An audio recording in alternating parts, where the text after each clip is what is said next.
Est-ce que tu peux me montrer comment il a fait? Alors vous avez enlevé vos vêtements. Oui, Et dans le lit, vous étiez comment?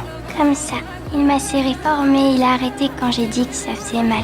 La police découvre dans un coffre la petite Bailey, disparue depuis plusieurs jours. Mais cette découverte va aussi permettre de rouvrir une affaire vieille de 17 ans. À l'hôpital, Olivia interroge Bailey sur ce qui s'est passé. On a enlevé nos habits et on a fait la sieste.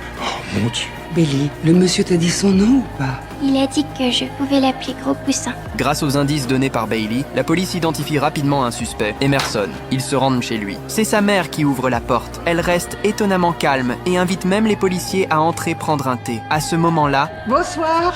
Je savais pas que t'avais de la compagnie. Emerson Mauer, Ouais. on aimerait vous dire 2 mots au sujet de Bailey Shaw. Emerson se retourne soudain et prend la fuite, mais il est rapidement maîtrisé par les inspecteurs. En salle d'interrogatoire, il affirme que sa voiture a été volée et que le ravisseur de Bailey n'était qu'un voleur. Faute de preuves directes, la police n'a d'autre choix que de compter sur le témoignage de Bailey. C'est lui. C'est Gros Poussin. C'est très bien. Cela devait être le tournant de l'enquête, mais les pères de Bailey refusent que leur fille témoigne au tribunal. Ils ne veulent pas qu'elle revive ce traumatisme.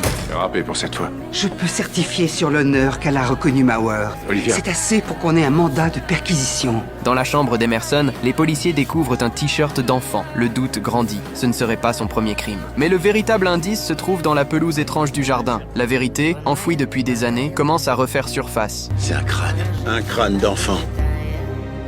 Le procureur présente le rapport ADN à la femme. Les os retrouvés dans le jardin sont ceux du véritable Emerson. Elle est désormais accusée d'enlèvement et du meurtre de son propre fils. Sous le choc, la mère s'effondre et révèle enfin le secret caché depuis 17 ans. Lors d'une dispute avec son mari, Emerson serait tombé accidentellement dans l'escalier. J'ai été obligé d'enterrer mon petit bonhomme dans mon jardin tout seul. Et Kevin Brown était parfait pour le remplacer.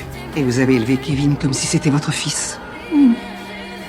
Vous avez volé mon frère. J'avais perdu mon petit garçon. J'avais le droit de garder Kevin.